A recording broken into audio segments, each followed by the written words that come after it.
My fiancé refused to sign the prenuptial agreement, calling it an insult. I replied that I understood. Then I canceled the venue and called off the wedding with a public announcement. The next morning, her father showed up at my door. I am a 32-year-old man who was, until recently, engaged to a woman I believed I knew well. Her name is Madison, 29 years old.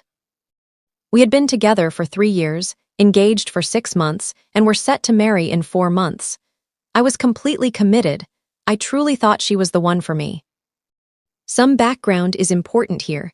I did not come from wealth. I own a small software development firm that I built from nothing in my garage 5 years ago.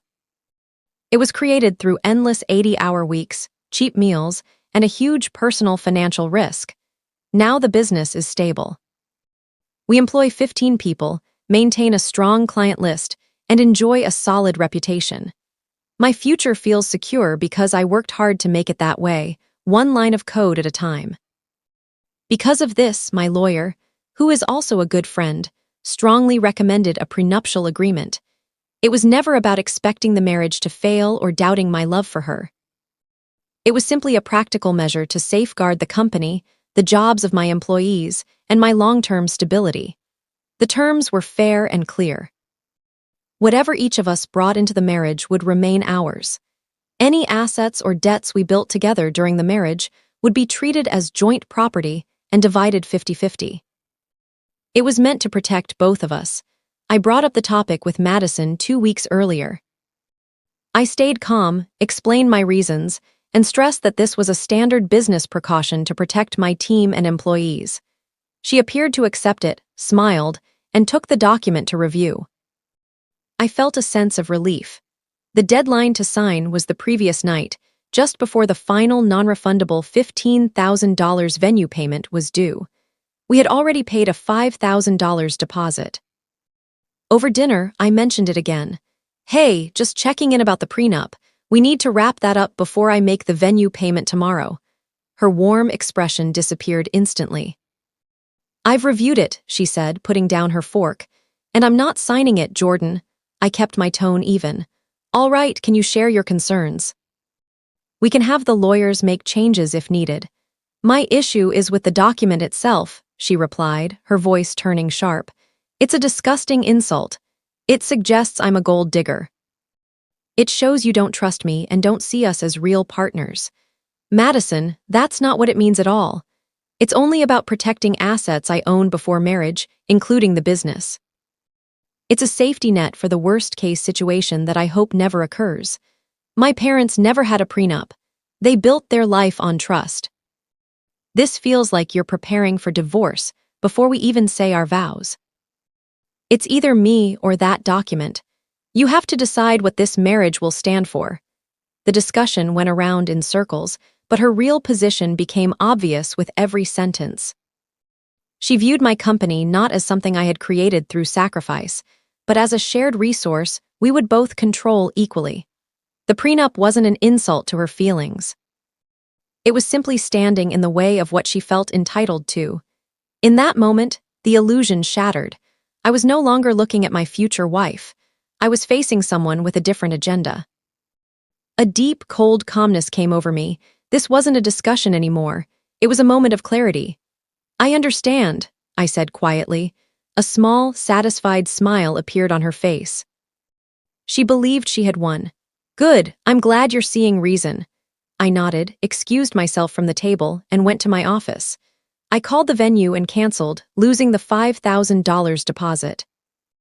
It hurt, but it was far better than losing much more. I then systematically canceled the caterer, photographer, and band. Finally, I posted a straightforward message on our wedding website and social media event page. "Due to unforeseen circumstances, the wedding of Jordan and Madison, scheduled for October 12th, has been canceled. I apologize for any inconvenience to our guests. I wish Madison all the best." I packed a small bag, left the apartment I paid for, and checked into a hotel. I needed distance to process the sudden collapse of my life. I turned off my phone. This morning, I woke up to dozens of missed calls and messages. Then came the loud knocking at my hotel room door. When I didn't answer, the room phone rang. The front desk clerk sounded uneasy. A man named Bruce, Madison's father, was in the lobby demanding to see me. He was causing a scene. Update 1. Thank you all for the comments and support. It has been a difficult 2 weeks. The situation has continued to worsen, as these things often do. I met Bruce in the hotel coffee shop. He came in angry and full of bluster. "You embarrassed my daughter," was his first statement. "Madison made a decision, and I responded accordingly," I replied, keeping my voice calm. "A decision? You blindsided her with legal paperwork meant to treat her like a suspect. She had 2 weeks, and I offered to pay for her own lawyer. She gave me an ultimatum. It's really that straightforward." He leaned in closer, lowering his voice to a threatening tone. "Fix this, Jordan, call everyone back. Tell them it was just a lover's spat. You're young and emotional, people will understand. You don't want to turn me into an enemy. The relationship is finished, Bruce. There's nothing left to fix." I stood up and walked away. The consequences since then have been a slow, painful ordeal. The smear campaign began quietly. Madison told friends I had suffered a sudden mental breakdown, that the pressure of running my business had overwhelmed me, and that I had pushed her away. She positioned herself as the loyal fiancée, deeply concerned about my well-being. Legally, matters became tricky. I sent her a formal, lawyer-prepared email informing her that since she was not on the lease, she had 30 days to move out according to state tenancy rules. Her reply was a tearful phone call. "I can't believe you're throwing me out. I have nowhere else to go. I'm too heartbroken to even pack." She tried to delay things, hoping to stay longer. This was followed by messages from her mother, Frances, calling me cruel and heartless. I stayed firm and did not argue. I simply repeated that the 30-day notice was final and she needed to make plans. The real escalation happened with my business. Bruce's threats were not idle, but they were more underhanded than I anticipated. I didn't receive a direct call from my biggest client. Instead, one of my longtime software suppliers suddenly reduced my credit terms, blaming market conditions. My account manager sounded sorry but resolute. A week later, a mid-sized client paused a promising new project, mentioning they had heard troubling rumors about my company's reliability. Bruce wasn't making open slanderous calls. He was quietly damaging my reputation through his connections. He belongs to a well-known local business group and serves on a charity board. He used his network to spread subtle doubts about my company's stability. It was smart and deeply effective because it was all indirect whispers. Nothing concrete I could immediately take legal action against. The 30 days finally ended last Friday. That was moving day. It brought fresh drama focused on my most treasured item. I received an email from Madison listing her belongings in a spreadsheet. It included items like my television and a high-end espresso machine I had purchased years before we met. At the very end of the list were 2 words that sent a chill through me: grandfather's watch. It is a vintage 1960s Omega Seamaster. It belonged to my grandfather. I had it carefully restored after he passed. It is my only physical link to him. Madison had admired it once, and I allowed her to wear it to one event. That was all. This was no misunderstanding. It was deliberate. I knew I couldn't be present during the move out. The confrontation would have been ugly. So I asked my friend Billy, who is remarkably composed, and his lawyer father to supervise. I gave them a precise list. Only her items were to be packed. I provided receipts and photos proving ownership of everything else. The main conflict, as expected, was over the watch. When Madison realized it hadn't been packed, she reportedly became furious. She claimed I had given it to her as an engagement present, a new family heirloom. Her mother, who was there with her, fully supported the false claim. Billy's lawyer father calmly stated the facts. Jordan's position is that this is a family heirloom from his side and not shared property. If you disagree, the proper channel is through the courts, specifically small claims court. We have clear documentation of his prior ownership. The legal wording stopped the emotional outburst. They couldn't force their way through. They left angry and defeated, but not before Madison shouted at Billy, "Tell Jordan he's not going to get away with this." The rumors about my business, the attempt to take my personal property, the emotional pressure, it all felt like a coordinated effort to break me. They assumed that because I'm usually quiet, I would be passive. They were mistaken. They had targeted my livelihood and my family legacy. The situation had changed. Final update: it has been some time now. The dust has not fully settled, but it has been rearranged. The past few months have been a lesson in quiet, careful self-protection. This is not a tale of dramatic revenge, but of a steady, thoughtful response to the campaign against me. The attacks on my business continued through whispers. I lost the client who had paused the project. It was a financial blow. Bruce's plan was succeeding. He was creating an impression of instability around me, and it was costing me both money and peace of mind. My anger, which had sat like a cold weight inside me, finally found a useful direction: research. I didn't hunt for any major scandal.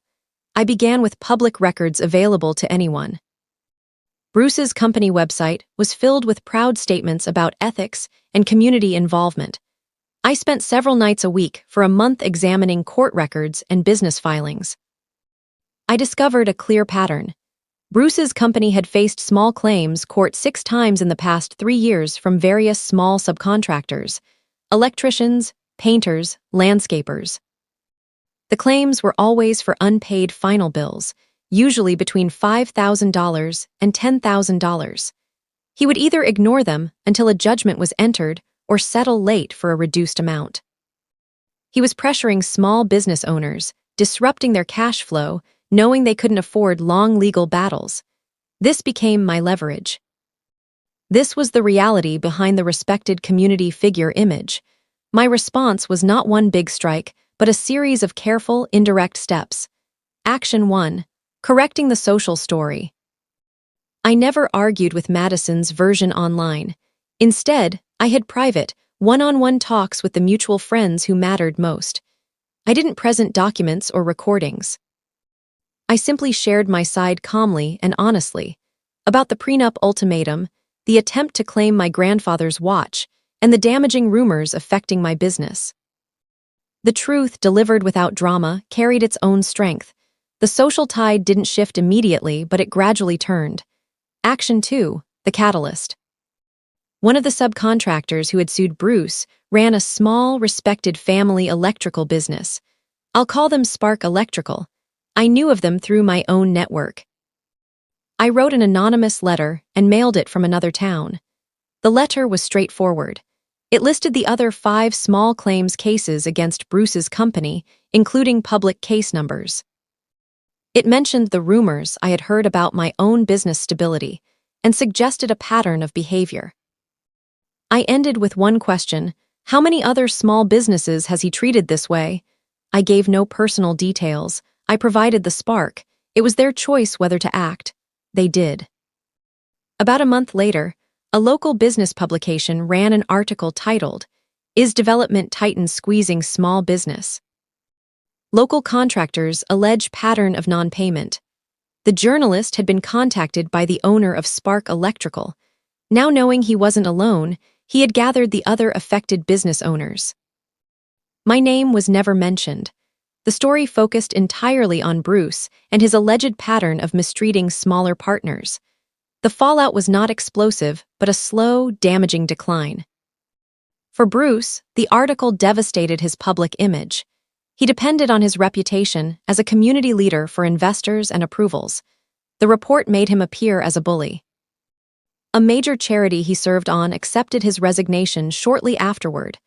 An investor in an upcoming project withdrew funding, citing reputational concerns. He is not destroyed. He remains wealthy.